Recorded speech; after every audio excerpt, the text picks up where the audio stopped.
Another recipe for today, gagawa tayo ng dessert. Red beans, pudding at Chinese dessert. So ito yung ating mga ingredients.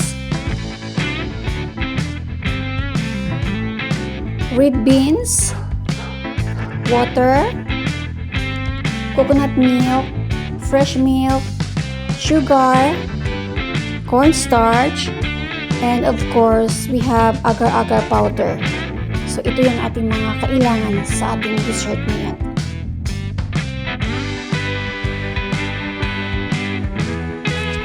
So, yung red beans, ibabad lang natin ng 4 to 6 hours. Sa akin, 4 hours lang yung pagbabad ko dito. So, tara, magluto na tayo ngayon. So, guys, ito yung ating beans na nisok. So, i-cut na natin.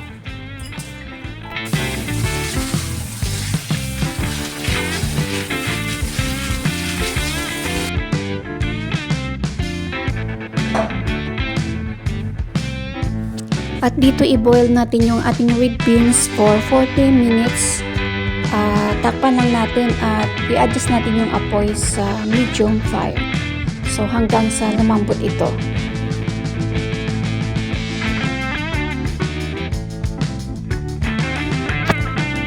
So yung ating agar-agar powder, lagyan natin siya ng 5 tablespoon of water.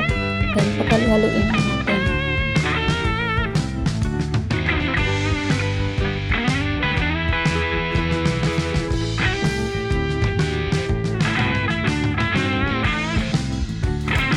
Halu-haluin lang natin siya hanggang mag-melt and then set aside muna natin.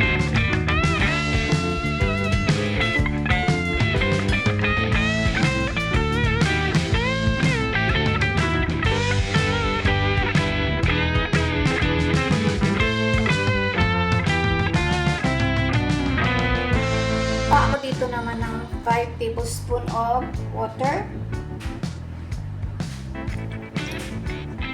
Then, ihalo natin yung cornstarch.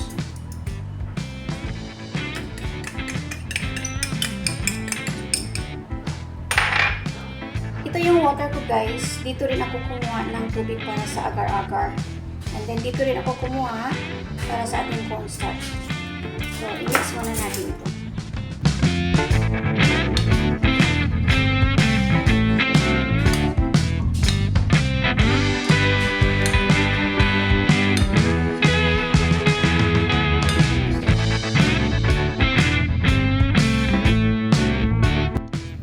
After 40 minutes, ito na siya. Malambot na.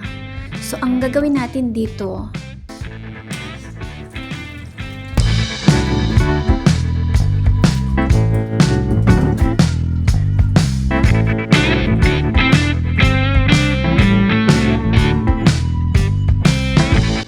so, ngayon ang gagawin natin, ito yung ating remaining water. So, ilagay natin dito.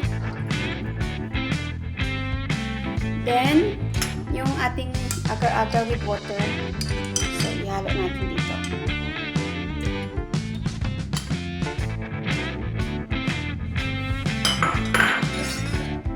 Pakuluan.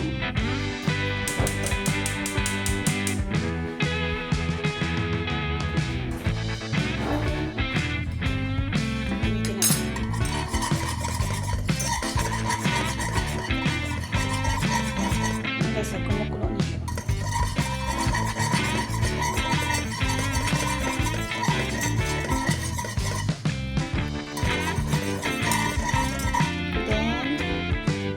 Dagdag natin yung sugar.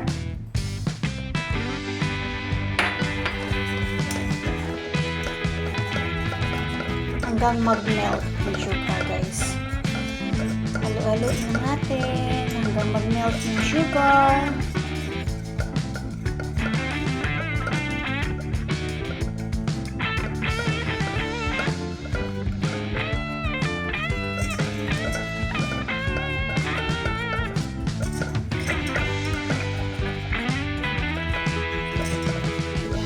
Melt na yung ating sugar, guys. Ilagay natin dito yung coconut milk.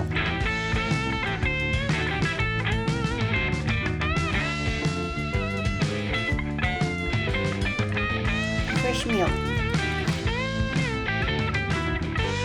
Atin siya.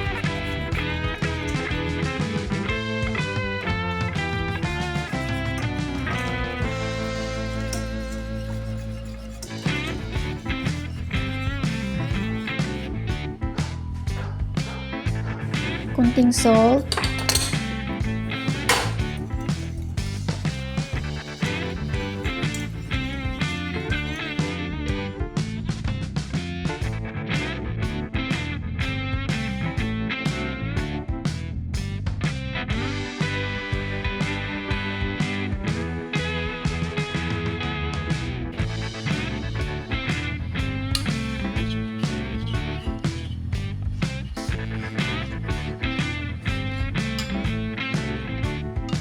Ayan, tulo na siya.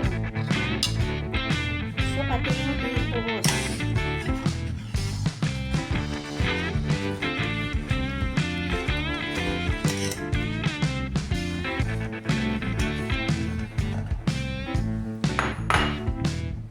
Lagyan natin.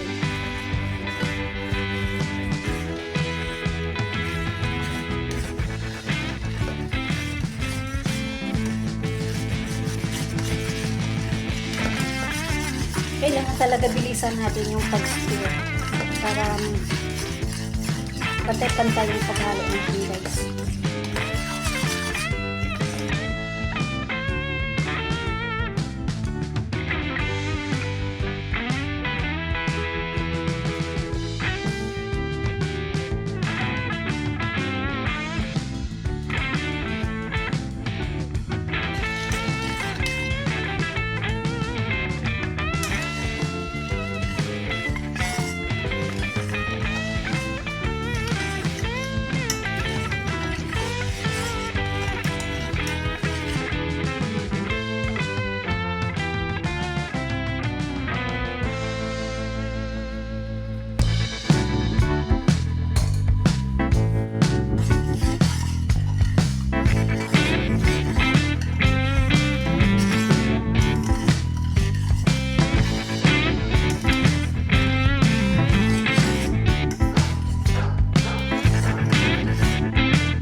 Luto na, ilagay natin sa container, then i-cool down, and then later ilalagay natin sa fridge.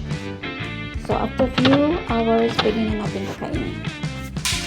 Ayan, ready na yung ating red beans pudding.